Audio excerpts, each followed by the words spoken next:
Raising money as a mantra. When you ask for advice, you get money. When you ask for money, you get advice. So think twice about your approach and never encroach. Investors are your fundraising customers. Seek feedback, predict responses, and fulfill unanticipated needs. And the path to capital you shall find with ease.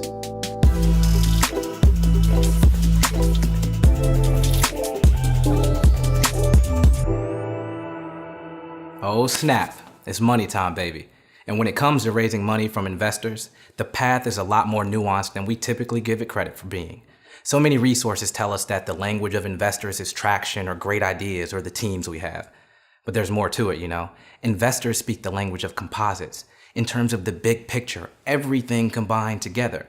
Whether they're seasoned investors or not, they're looking for opportunities that have a blend of potential success factors, not just one. While most news will have you thinking, I have to get traction and then the investors will come, that's simply one element. And truthfully speaking, focusing on one metric ignores other aspects of your business that are important for success. At the end of the day, investors want to back companies that will be successful no matter what, and their money simply speeds up that process. Money should be used as an accelerator of your growth, not the cause of it. Let's start off by thinking about this process conceptually. When it comes to fundraising, are you asking yourself the right questions? As entrepreneurs, we tend to ask questions like, how do I get money? Who should I reach out to? How do I build a pitch deck? And the list goes on. While all relevant questions, let's ask this: how do I raise the right money? You see, investment capital comes attached to all types of unforeseen strings, whether investors ask for advisory board seats, take an active role in the day-to-day activities, or have specific ownership constraints or performance metrics connected to their investments. The right type of capital will be the money that enables you to focus on your company's development in ways that are consistently conducive to progress. For the sake of simplicity, we're going to assume that you already know how much money you need to raise, the valuation, and what stage of business that funding will help you unlock. Now let's dive in. We call this frame the Warren method. W. Right. Write down all the potential investors that you could reach out to. This includes those in your family and friends network and investors who you may not know, but you think would be amazing partners. Those will be your high-profile investors, and having a list of 15 of them is optimal. You should also research and write down a list of investors that you think would align with your company, but you're not really sure if they'd invest. This will give you 3 lists: family and friends, high-profile investors, and secondary investors. Once you have these lists, be sure to add their contact information, email addresses, and what's the best method of communication: a warm introduction from a friend or a company they've invested in, sending a pitch deck, snail mail. Yeah, snail mail still works. A. Next up is to ask. You'll take it to your family and friends network and half of your secondary investors list and email them, asking to rip your pitch deck to shreds. You want feedback on how to improve. This is a necessary part of the process, as it'll provide you with guidance on how to better the deck, and it starts to bring people into the fold of development. Inclusivity helps people buy into your mission. And again, when you ask for money, you tend to get advice. And when you ask for advice, you tend to get money. R. Refine the pitch. Here's your chance to take all that feedback you've received, weed out what's relevant and what's not, and integrate it into your presentation.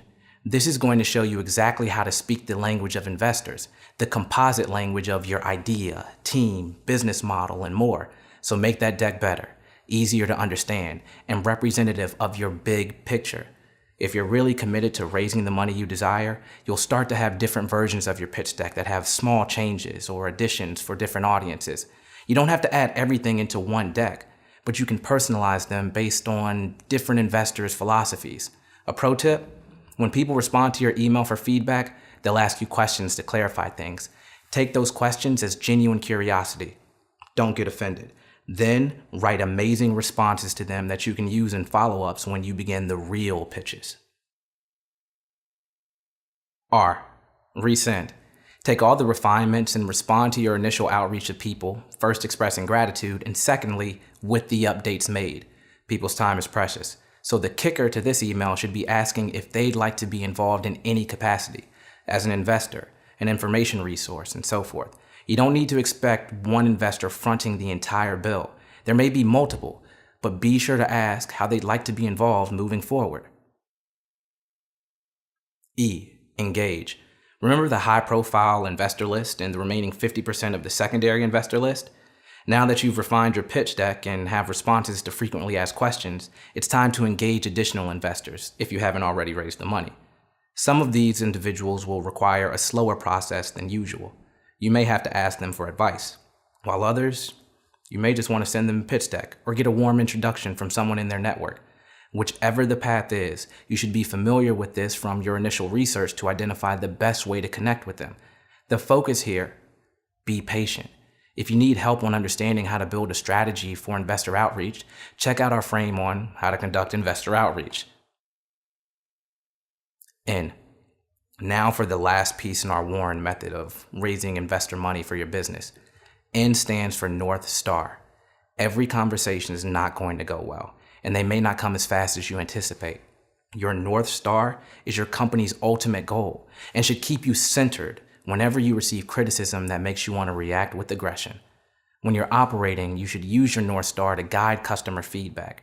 Investors are technically customers for fundraising, and you'll need to use this North Star to guide your interactions with them. Now I realize I just threw a lot at you, and you probably want a step-by-step process for how to use this frame. Well, just close out of this video, go to the checklist, and begin framing your future.